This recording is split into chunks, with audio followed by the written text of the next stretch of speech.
You attempt to stop Sherwin's right. But the fallen Ivory Order trio totter to their feet. Master Sherwin, says Winifred, unable to quell her trembling. Why? You used us, growls Berwin, narrowing his eyes at Sherwin. Your actions betray everything the Order stands for, spits Hedwin. Sherwin does not dispute the accusations. On the contrary, everything I've done, including using you, is to... Sherwin returns his concentration to the right.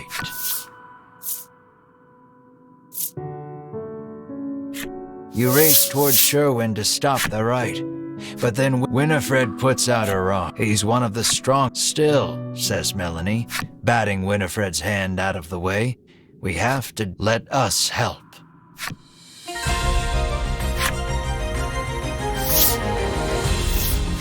Sherwin attacks.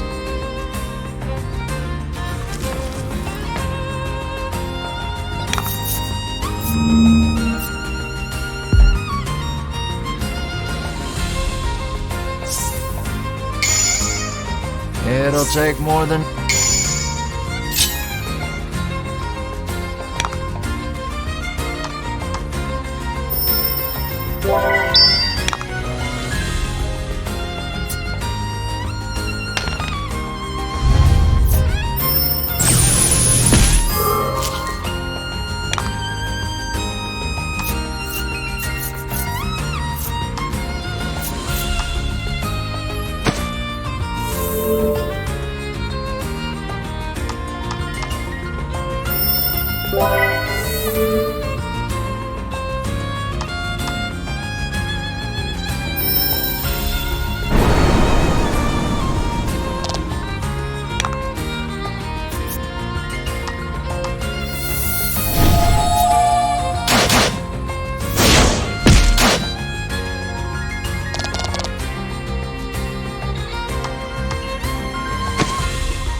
Sherwin, let it give up already.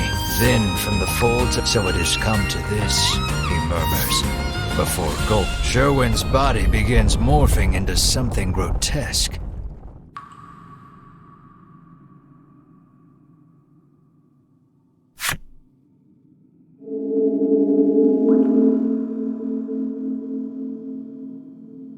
You hear a voice echoing in your head, a lifeless world.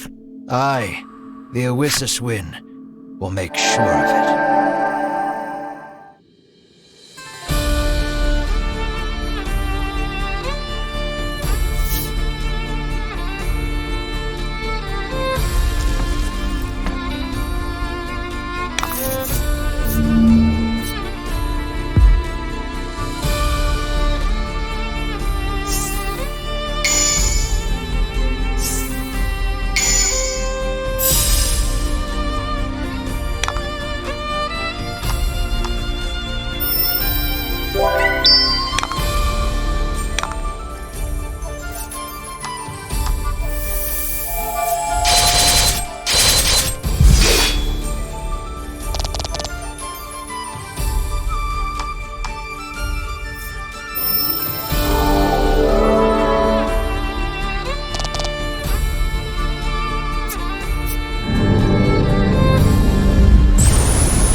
Winifred and the others combine their magic for an all-powerful strike.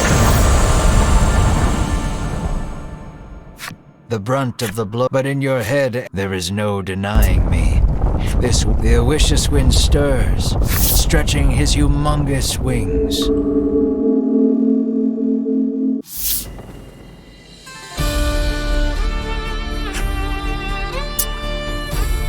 Their power depleted, Winifred and company retreat from the full horde. The Awissuswin screeches a bloodthirsty shriek as he bears down on you once again.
เ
creatures, the Owicious Wind's power inhibits your actions.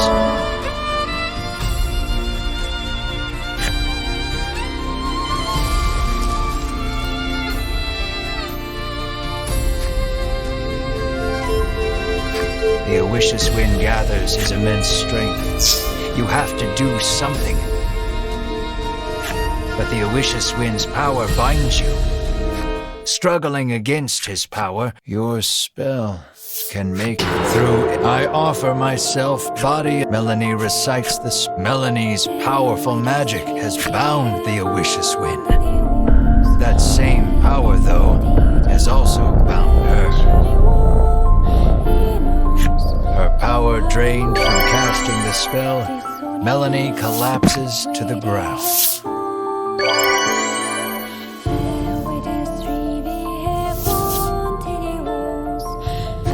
The spell has bound the Owicious Wind. Now's your chance to end this.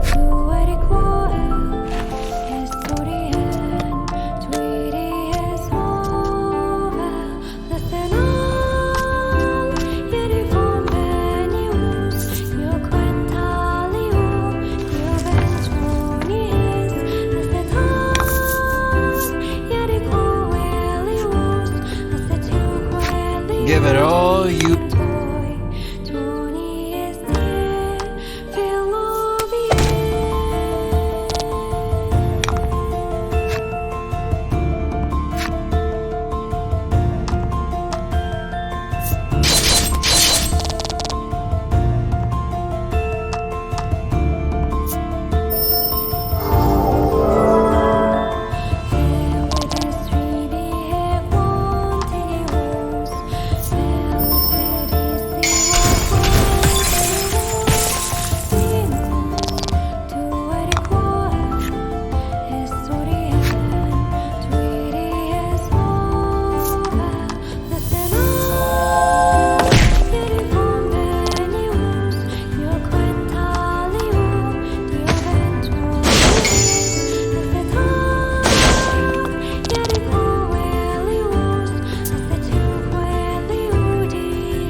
You defeated the Owicious Wind.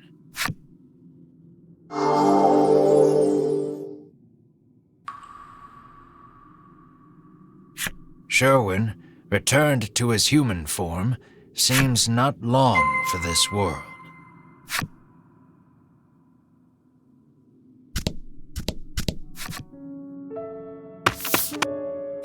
The moment you reach her, you notice something strange. Melanie's transformed into a monster. Despair. Winifred slipped and see the empty. You got a vial of dragon tear from Winifred.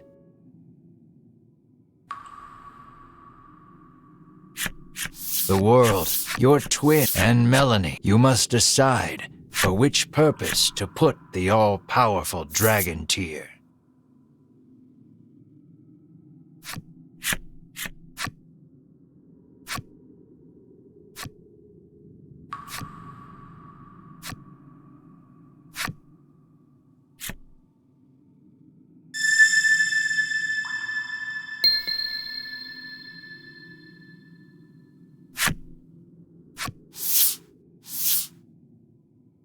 You tip the dragon tear over Melanie's prone form.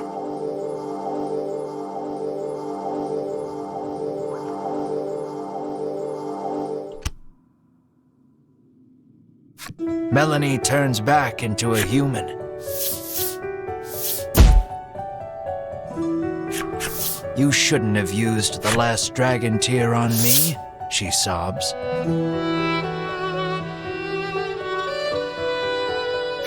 After escaping the mausoleum, Melanie is as deep down. Afterwards, news of the dragon rash of skirmishes breaks out over the increasingly rarer.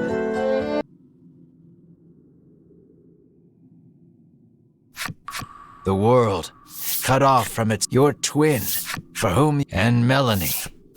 You must decide for which purpose to put the all-powerful dragon tear.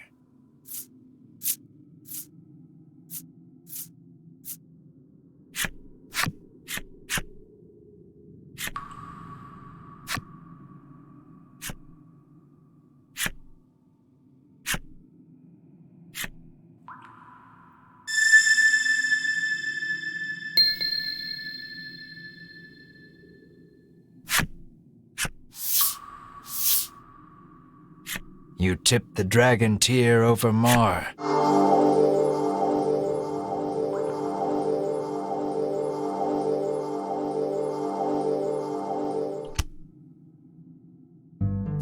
Mar turns back into a human. You rush to her side and give her the biggest bear hug in the history of bear hugs.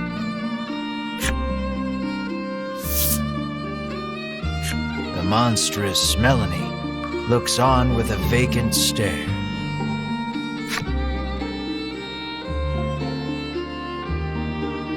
After escaping the mosque, perhaps due to the length of you think she can understand, a rash of skirmishes breaks out over the increasingly rarer medicine.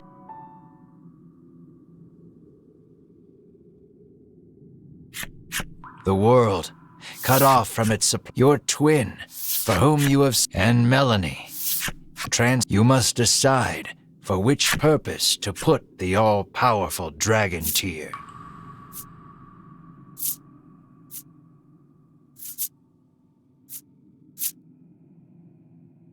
Wishing for the dragon's revival, you head toward the volcano.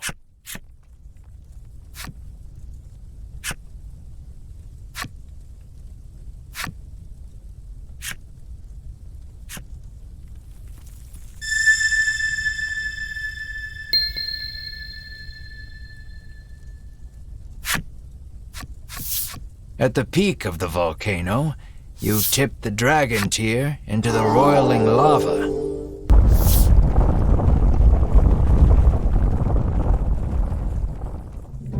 The dragon comes back to life. You sacrificed your own king and comrade. He launches into the sky. You watch him fly away into the distance. After escaping the mausoleum, you hope, one day, to find afterwards your reputation grows, but that is a tale for another time. Ground. The moment you reach her, you notice something strange. Melanie's transformed into a monster. Just then, Winifred and the others return. It seems the emergency stores of dragon tear. Despair buckles your knees. Winifred slips something into your hand and see the empty vial of dragon tear. You got a vial of dragon tear from Winifred.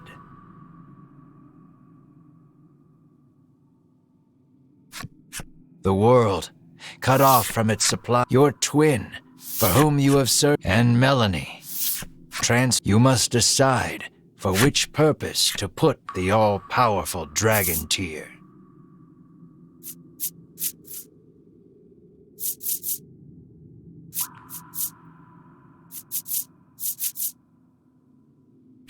As though you were trying to cling to something, you offer up every supplication to the dragon tear, and then...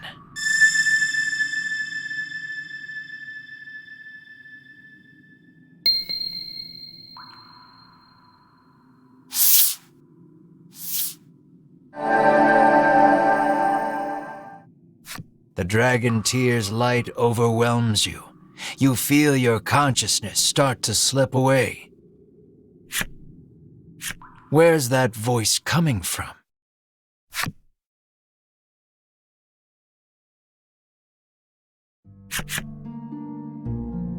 Wake up, screams Ridus, shaking you ungently. Your eyes peel open, and you glance around. You're alive, says Melanie through flowing tears. You let go of a heavy sigh of relief to see she's human again. Bruno says you collapsed after the dragon tears started shining with fierce light, and that you've been unconscious ever since.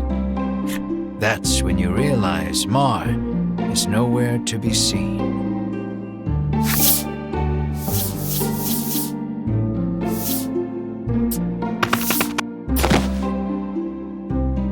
You wrap Mar, returned to human, in your firm embrace.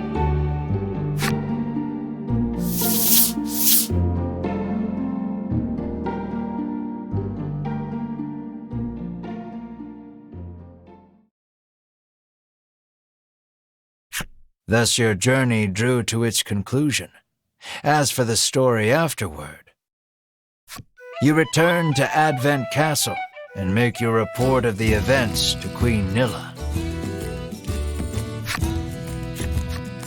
She rewards you handsomely for telling her the truth about the dragon, but it's barely enough to cover the cost of repairs to Ridus's home. Bruno returns to the coastal village he calls home, still squabbling with Oreo. The dragon agrees to continue providing dragon tear for the kingdom, so long as he can live the rest of his life in peace and quiet. Queen Nilla denounces the Ivory Order for their cruelty and seizes control of medicinal production. She does all she can to ensure a more ethical manufacturing process. Winifred, Edwin, and Berwin leave the Ivory Order, establishing a new organization to help the needy. And what of you, Mar and Melanie?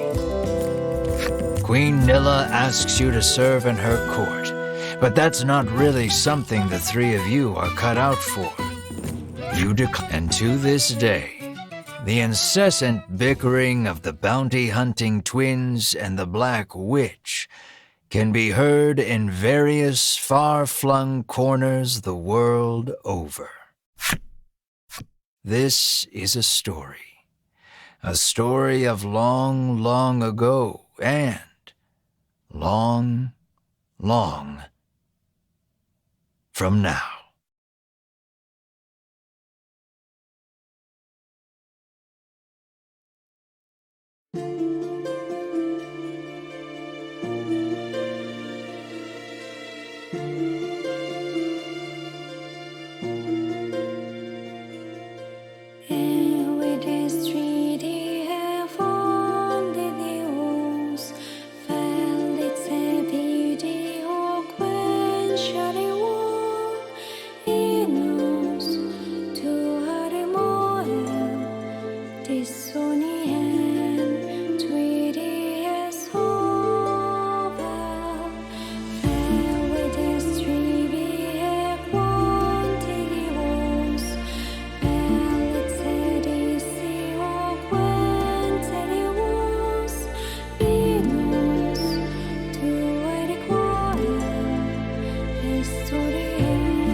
Thank you for playing. Did you enjoy your adventure?